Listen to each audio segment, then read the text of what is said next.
My name is Randy Bigley. Joining me on the podcast right now is the Crawford County Dog Warden, Andrew Chandler. Good morning. Good morning. Good morning.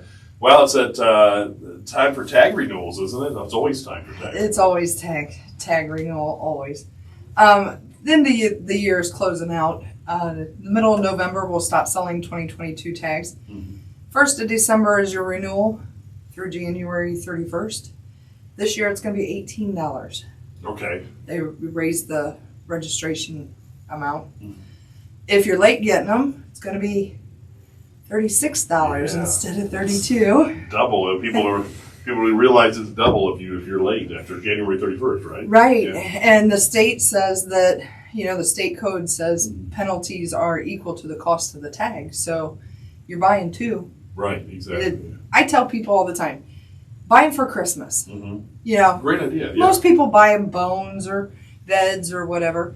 And if you buy them for Christmas, hey, I'm not late. Yeah. Ever. True. Yeah. So, but a lot of people put it off because they got till January 31st without the penalty. So A lot of them people probably don't spend the money either, do they? They don't want to. But that's the deal. When you have a dog, it costs money to have a pet. It does. Yes. Yeah. And most people, they don't look at it. I mean, the average person, even with a healthy dog, they're going to spend $100 to $300 just in vet bills if they vet their animals, which they should. Even just the vaccinations, you're looking at over $100 just for vaccinations a year. About a month or two ago, I took my dog in for her yearly, and it was like $300 and some after, but that was after her medication, her heartworm medicine, all that stuff like that, Right. all that stuff, yeah. Yeah, and But when people get a new pet, we always tell them expect $300 to $500 a year that you're going to spend on your pet, minus their food. Right, exactly, right, yeah. Because food's not included in that. It depends on what you feed your dog. Sure, right, exactly. Or your pet. Or your pet, yeah. Yeah, so we just count on it being that much. It's like, so it's going to be. Yeah, So. you got a budget for it. It is what it is. It is what it is. How bad do you want a pet, right? Exactly. Right. So according to the state code, you have to have your dog licensed. I get a lot of complaints about cats. And I did want to say, unfortunately, the code does not allow me to do cats at all. Okay. We do not have a shelter. We contract with the Humane Society to take our dogs, and the code does not allow us to do cats. Okay. And we've had a lot of cat calls. Mm-hmm. The whole county is kind of inundated with them, and there's no programs or anything set up to accommodate that, other than trapping them and taking them to the Humane Society. That's about all you have. That's funny because yesterday I just had a cat sitting by our door. I went out and looked out, there's a little cat sitting right by our door out here at the radio station. So yeah, they're all over. They're all over. And the county's inundated, and everybody calls me wanting me to do something about it because it's a stray, and it's like, I can't do anything. Here's the deal, spay and neuter your pets, and that solves a lot of that problem. And don't let your cats outside. Exactly, right, exactly. Yeah, if you got a cat, keep it inside. I mean, I have cats. I live out in the country. I have a couple of my cats that go outside. They stay right around the house. They mosey around in the garden, and then they come back in the house. Right. But, I take that risk every time I let them out the door that they're going to go a country block down the road and end up somewhere else where I can't find them. Yeah, exactly. Right. But that's my risk. Yeah. So, but get them spayed and neutered. Keep them inside. Yeah, and then you don't have to worry about it. Exactly. That's exactly right. It's as easy as that. You won't have as many of these strays running around because that's right. Cats can reproduce real quick. Very quickly. And the more you feed them outside, everybody wants to feed stray cats. Right. It's getting to be colder weather. Everybody's worried about all these cats that are outside and stuff. You can't feed them. Yeah. If you feed them, it's a bigger population because they're healthier. Oh, yeah. See, there you go. Yeah. It's just the way it is.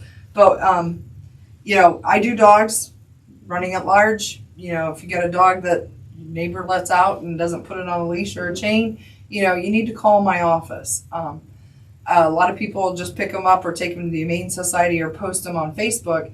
I have the whole county to do, and usually there's just one of us on duty. Occasionally I have both of us on duty at the same time, but there's still only two of us.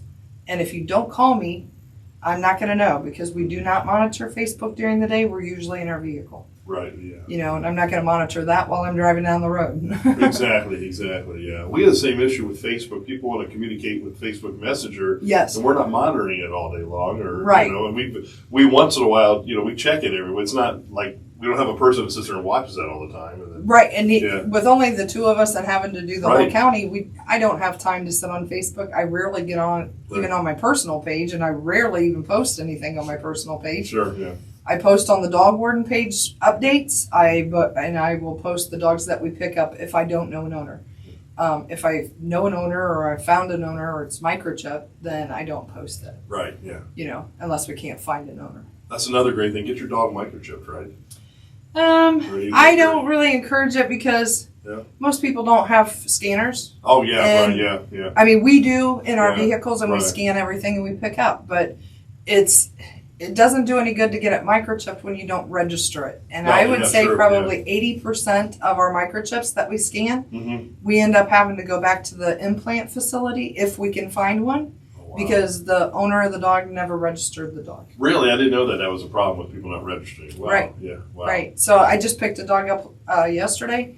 She had a microchip and it came back, the dog wasn't registered with a microchip. Wow. And nice healthy dog. Yeah. You know. And it ended up, the Humane Society implanted it in 2018 when the dog was adopted from them. Oh, yeah. You know, so I could track it back that way. But sometimes those implant facilities don't keep that information, or you give the dog away. And, you know, I have had dogs come from other counties and other states that are microchipped, and the owner's like, well, I gave that dog away 2 years ago. Oh, wow. You know, it's no telling how it got in Crawford County. Right, sure. Yeah, you know what I mean? Right. So if your dog's microchipped, even if you get a new dog and it's an older dog, give us a call, you know, take it to a vet or stop in at the Humane Society. They'll scan the dog and give you the chip number and tell you how to get it registered. You know, and a lot of people don't know that. Excellent. Dog bite problems, you said you've had a few of those, right? Dog bites, I'm having a lot of people who are scared to contact me or, I guess, finish the quarantines, that kind of thing. When a dog bites a person, and it's only a person, not an animal or anything else, if it breaks skin and draws blood, we have to do what's called a 10-day rabies quarantine. That's through the state. It's required through the health department. And we monitor and enforce those in our county. Not all counties do, but in our county we do. So you have a 10-day quarantine starting the date of the bite. It's pretty simple. You keep the dog away from anybody who doesn't live in the household. Take it out on a leash, bring it back in, you know, for 10 days, and then take it to a vet and bring it current on the rabies vaccination. It's pretty simple. We have you do it. We don't take the dogs. We don't seize them. We don't quarantine them for you. If you can't or won't quarantine them, then we will take it to the shelter, but you have to pay for it. And it's $15 a day, you know, to do that boarding for them to take the risk of that bite quarantine. Then you come pick it up and take it to the vet, or if you don't want the dog back, you can surrender it to them. But that's between them and the Humane Society. We don't make people get rid of their dogs, and we don't take the dog and euthanize it. That's not our job. That's not what we do. So I think a lot of people worry about that. Yeah, there's rumors going, well, they're just going to, you know, they'll euthanize them because you bit somebody, or, you know, but not necessarily so. Dogs do this. My wife actually got bit because my two dogs got in a fight, and she was separating them, and she got it, and she had to go we had to quarantine her. Yeah. But she didn't bite. She's not a people biter, but she just my wife got her hand in between where she shouldn't have. She'll tell you she shouldn't have done that. Right. You know, and that's the majority of the bites. Yeah. You know, but we have them do the quarantine because rabies is a neurological issue. Yeah. And your first signs are neurological. So the dog's going to start acting funny. Movements are going to be a little funny. They're going to start doing odd things. We don't know your dog, you know, and it's going to be harder for us in a kennel setting when dogs are nervous anyway, to pick up on those early signs that there's an issue. So we try to have everybody do them at home for that 10 days. What they do after the 10 days, that's on them. That's their decision to do whatever they decide to do. They know their dog best. You know, we don't. So, and I would say probably 80% of our dog bites are owner dog bites, what we call owner bites.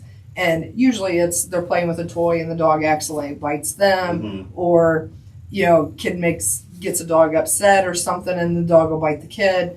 But usually it's within the household. Right. But we don't do a whole lot, as far as being nasty about it, I guess is the best way to say it. We want you to take care of your dog. It's your responsibility to do it anyway. Exactly. There you go. It's your responsibility. Yeah. It is a responsibility. When you take in a pet, you're responsible for that pet. Right. Yeah. It's just like getting a car, and I tell people this all the time. Dogs in the state of Ohio, a dog is looked at the same as a vehicle. Mm-hmm. You have to license it every year, just like you do a vehicle. You have to maintain that vehicle, just like you do a dog. Mm-hmm. And if that vehicle does any damage to anything else or anybody else's property, it's your responsibility through your insurance company or yourself to take care of that financially. So, and a dog is the same exact way. And it's crazy because you look at it as a living person, or some people look at it as a family member, but it's not. It's a property. Right. Exactly. So. All right, Angie. Anything else you want to cover that we haven't covered yet? No, just remember, new tag season's coming up, and if you haven't got your dog tag and we show up at your door, we're issuing citations right now. We're not even giving warnings anymore. Right. It's already October. There's no reason that you should not have your dog tag. Exactly. Angie, thank you so much. Thank you.